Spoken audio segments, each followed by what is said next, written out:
Que a paz do nosso Senhor e Salvador, nosso grande Rei e Mestre, esteja com todos os amados irmãos e ouvintes que têm dado ouvidos a todos os áudios que temos postado.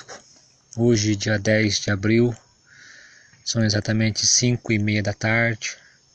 Estou aqui em meditação e queria compartilhar um pouco nestes momentos com os irmãos algo interessante sobre a palavra de Deus, tendo em vista o momento em que estamos passando, com os decretos estaduais e federais, mas na verdade mais estaduais e municipais, impostos à igreja, para que a igreja feche as suas portas por consequência de uma pandemia que tem assolado a humanidade. E isso nos traz a meditar, a pensar, nós que temos a mente de Cristo, e que nos impulsiona a pensar um pouco sobre os acontecimentos presentes. E quero compartilhar com a igreja algo interessante sobre a palavra de Deus. E eu quero ler com os irmãos o livro de Marcos, capítulo 14, versículo 48 e 49. Algo que aconteceu com o nosso Senhor. Respondendo Jesus, disse-lhes: Saíste com espadas e varapaus a prender-me, como a um salteador. Todos os dias estava convosco ensinando no templo, e vocês não me prenderam. Mas isso é para que se cumpra o que está nas Escrituras. Eu quero pensar com os irmãos sobre esse texto que acabamos de ler. Quando é hora de orar e quando é hora de agir. Aqui nessa passagem da palavra do livro de Marcos, estamos aqui já, Jesus sendo preso, sendo levado para ser julgado.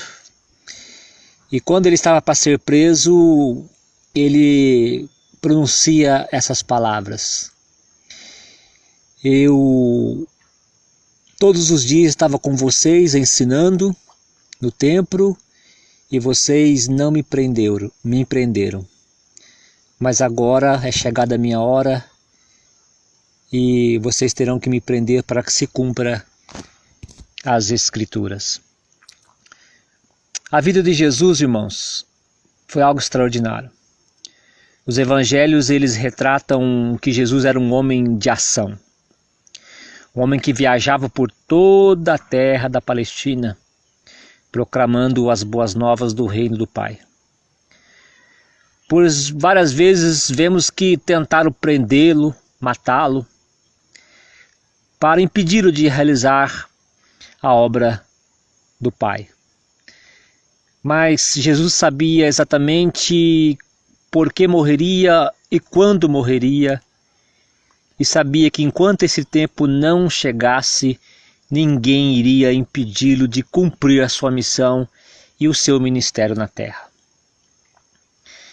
E Jesus chamava isso de ainda não é a minha hora. Nós vemos no Evangelho de João, capítulo 7, versículo 30, uma passagem interessante sobre o que eu estou tentando aqui explicar para os irmãos. No texto diz: procuravam, pois, prendê-lo, mas ninguém lançou mão dele, porque ainda não havia chegado a sua hora.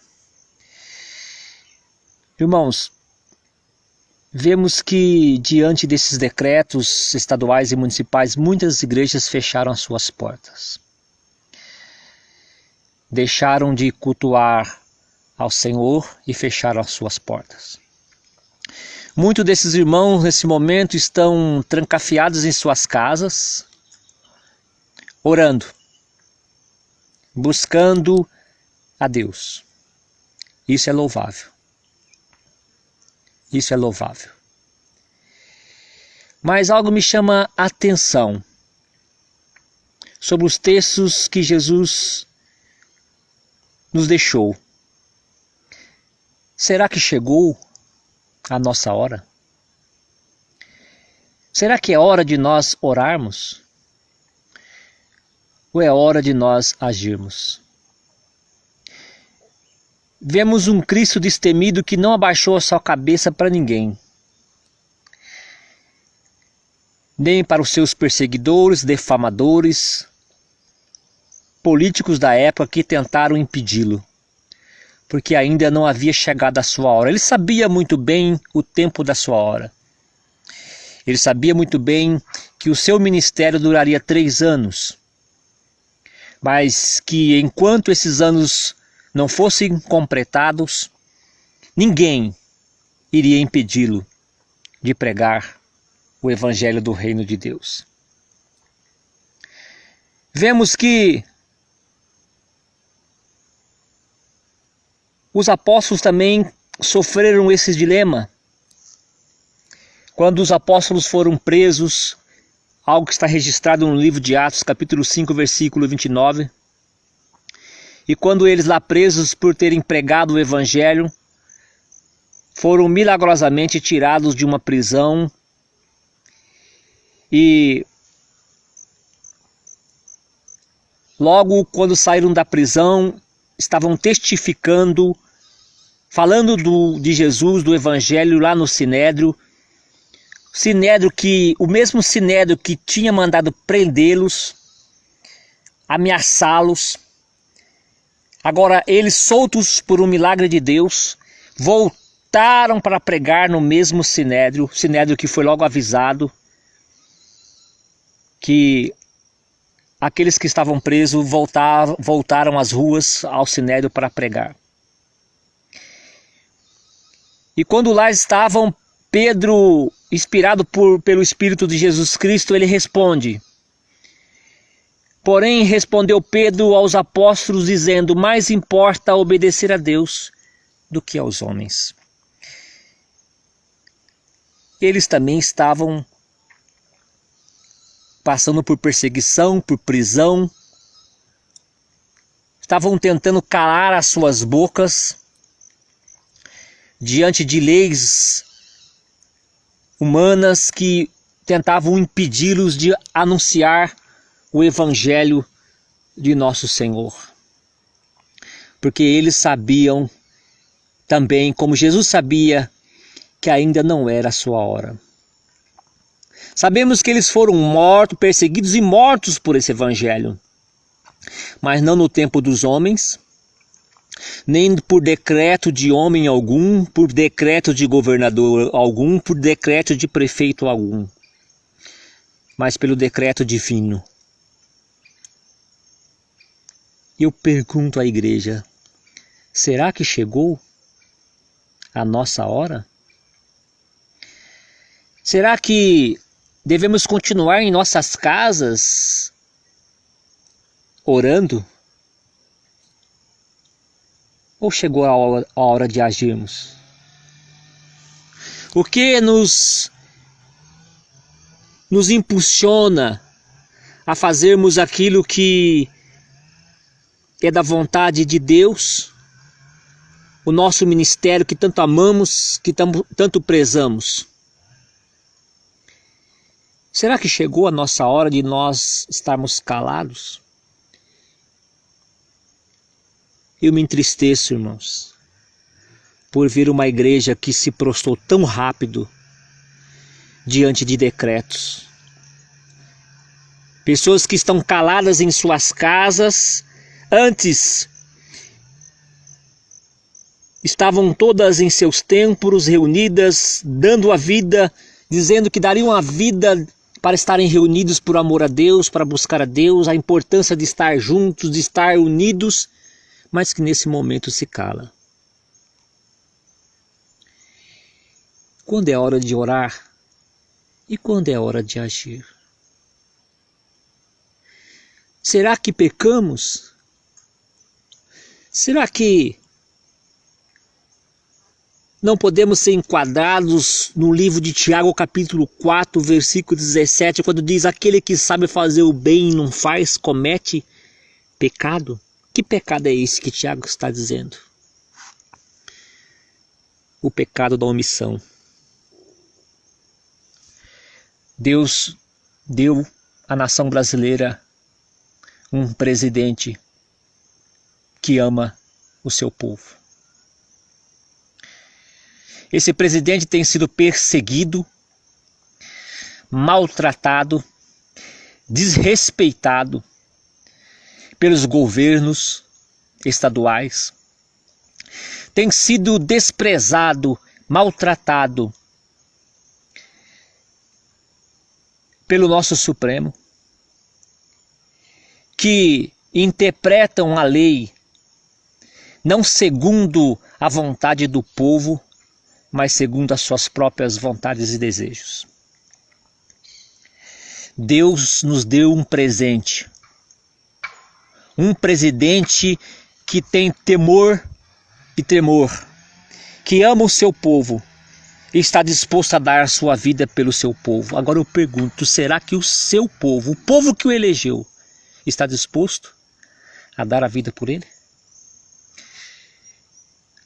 Ou será que chegou a nossa hora? Temos em nossas mãos uma arma chamada Constituição Federativa do Brasil. Algo que poucos de nós conhecemos, mas muitos, quando conhecem, não sabem aplicar a Constituição como deve. Nosso direito de ir e vir foi tirado de nós, igreja, e nós estamos calados. Será que chegou a nossa hora? Quantos têm apoiado o nosso presidente da República, que nós sabemos muito bem que o Brasil nunca terá um presidente como ele? Nunca teve e nunca terá um presidente como ele. Quantos estão dispostos a apoiá-lo? Eu acredito que poucos. Aqueles que votaram nele, por mais que sejam a maioria, não conhecem a força que tem. Falo com você, igreja de Brasília, Distrito Federal, onde acontece aí os protestos. Vocês estão orando? 2.600 religiosos em Brasília, trancafiados em suas casas, orando. Quando é a hora de orar e quando é a hora de agir? Não deveriam vocês estarem lá, na esplanada dos ministérios, protestando, buscando o direito constitucional, direito esse que custou vidas humanas e que neste momento está sendo negado a nós? O conforto da casa é melhor, assistir televisão é melhor, ficar ouvindo a boboseira de repórteres e rede de televisão que só pensam no lucro e que não pensam no direito constitucional do povo, porque esse direito está sendo privado, tirado de nós, e ninguém faz nada. Se somente a igreja de Brasília, somente os religiosos de Brasília se levantassem unidos, protestando, que é o direito que todos nós temos diante da Constituição, dizendo: nós queremos que o nosso direito seja respeitado. Nossos direitos constitucionais sejam garantidos e respeitados. Será que não estamos pecando por omissão? O pecado da omissão. No Evangelho de Lucas, capítulo 10, versículo 30, um evangelho que você já deve ter ouvido muitas vezes pelo seu pastor pregando. A história do bom samaritano. Um homem que foi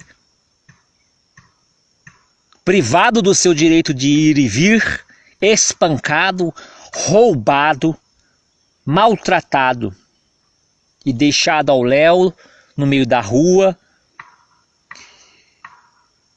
E perto deste homem passou 3 tipos de pessoas: o sacerdote, o levita e o samaritano. O primeiro, o sacerdote, viu o homem caído, passou de largo, passou longe. O segundo, o levita, também passou de largo, passou de longe. Mas o único que teve compaixão e amor pelo moribundo, estendeu a sua mão, curou as suas feridas e financiou ainda a sua cura. Quem é os sacerdotes? O que eles representavam? Irmãos, os sacerdotes representavam o povo diante de Deus. Os sacerdotes eram aqueles que intercediam perante Deus. É aqueles que faziam o que você está fazendo neste momento aí na sua casa, intercedendo pela nação, orando pela nação. Mas quando é hora de orar? E quando é hora de agir?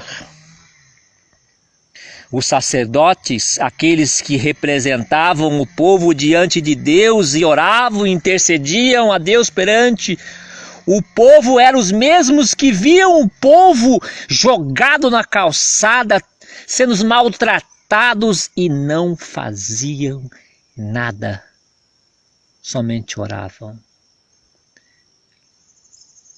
E o levita? Quem eram os levitas? Os levitas eram aqueles que exerciam atividade ligada ao culto de adoração a Deus. Eram aqueles que apresentavam os seus louvores, os seus cânticos a Deus. Mas na hora de provarem que amavam o Deus o qual louvavam, viram um moribundo jogado pela calçada e não fizeram nada. E os samaritanos, quem eram então? Que enxergaram o necessitado, abandonado, privado dos seus direitos, maltratado. Quem eram os samaritanos? Um pequeno grupo étnico-religioso. Era um povo que se originava de Samaria, uma pequena vila montanhosa do Oriente Médio. Eram pagãos para a maioria dos religiosos. Mas, pois bem, esses pagãos, esses samaritanos desprezíveis, foram aqueles que enxergaram a necessidade do seu próximo e estenderam as suas mãos para ele.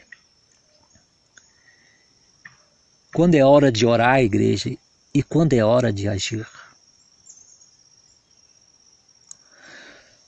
Paulo, perseguido, maltratado, preso ilegalmente, usou as palavras: é legal prender, maltratar um cidadão romano? E logo aqueles que o maltratavam lembraram da lei romana, do trato que se devia dar a um cidadão romano e cuidaram para não mais maltratar a Paulo. Paulo orou naquele momento ou Paulo agiu usando a lei vigente? Estamos usando a lei vigente, igreja? Será que estamos usando a Constituição para defender não somente o direito de estarmos dentro de quatro paredes, buscando, orando, cantando? Eu não estou dizendo isso, porque o mesmo Salvador disse: eu não habito em templos feitos por mãos humanas. Eu estou falando do direito que está sendo negado ao pobre que está sendo oprimido pelos algozes desse país que não querem deixar o poder. Os seus suntuosos salários que dá a eles o direito de comer caviar em suas mesas, enquanto o pobre, aquele que tem o direito de buscar, até o seu direito de buscar o pouco alimento que precisa para colocar na sua mesa, está sendo tirado deles. Além de não garantir o direito básico da vida, ainda tira deles o direito de buscar o alimento pela vida. Será, igreja, que é hora de orar? Igreja de Brasília? Igreja de São Paulo? Igreja do Rio de Janeiro? É hora de orar? Todos esses exemplos de pecados de omissão que a Bíblia nos relata, não houve pecado cometido diretamente contra essas pessoas necessitadas. Elas não foram intencionalmente deixadas a passar fome ou despojadas das suas roupas. No entanto, o pecado de omissão foi cometido quando aqueles homens que poderiam ter feito alguma coisa por eles não fizeram nada. Pecaram por omissão. As palavras do Evangelho de nosso Senhor Jesus Cristo, como elas nos ensinam. Mas como somos incapazes de entender, de compreender e vivermos esse verdadeiro Evangelho. O Evangelho de Mateus, capítulo 25, versículo 34. Então dirá o rei aos que estiverem à sua direita: vinde, benditos do meu Pai, possuí por herança o reino que vos está preparado desde a fundação do mundo. Pois tive fome e me deste de comer, tive sede e deste-me de beber, era estrangeiro e me hospedaste, estive nu e vocês me vestiram, adoeci e vocês foram me visitar, estive na prisão e vocês foram me ver. Então os justos lhe responderam, dizendo: Senhor, quando vimos com fome, te damos de comer, ou com sede, te demos de beber. E quando te vimos estrangeiros, te hospedamos, ou nu, e te vestimos. E quando te vimos enfermos na prisão, e fomos ver-te. E respondeu o rei: em verdade vos digo que quando vocês fazem isso a um dos meus pequeninos irmãos, a mim vocês estão fazendo. Então dirá também aos que estiverem à sua esquerda: apartai-vos de mim, malditos, para o fogo do inferno, preparado para o diabo e seus anjos, porque tive fome e não me deram de comer, tive sede e não me deram de beber, sendo estrangeiro não me recolheste, estando nu não me vestiste, enfermo e na prisão, mas não foram me visitar. Então eles também lhe responderam, dizendo: Senhor, quando te vimos com fome, com sede, ou estrangeiro, ou nu, ou enfermo, ou na prisão, e não me servimos? Então lhe responderá, dizendo: em verdade vos digo que quando um desses pequeninos, vocês não fazem isso a eles, não fizeste a mim. Irão esses para o tormento eterno, mas os justos para a vida eterna. Quando, irmãos? Quando não fazemos, quando somos omissos. Aquele que sabe fazer o bem e não faz é um omisso. Você pode ajudar o teu próximo não sendo omisso. O Senhor tem um grande plano com essa nação. E só tem uma pessoa que o Senhor pode usar para mudar essa nação. É a sua igreja. O Senhor quer usar a sua igreja para mudar essa nação. Mas a igreja tem que sair da sua comodidade e começar a gritar aos quatro ventos. Temos que ser respeitados porque ainda não chegou a nossa hora.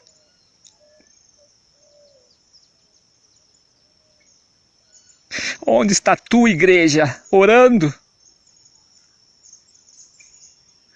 Pois ainda existem muitos nus, muitos com fome, com sede, enfermos, presos, doentes, e não há ninguém que lute por eles, chore por eles, haja por eles, principalmente. Quando é hora de orar e quando é hora de agir. Pense nisso, igreja. Você que está me ouvindo, é você que o Senhor quer levantar para mudar essa nação. Deus quer mudar a nação, mas Ele quer usar a sua igreja como Ele usou no passado. Ele quer usar no presente. Pois, igreja, acorde enquanto há tempo.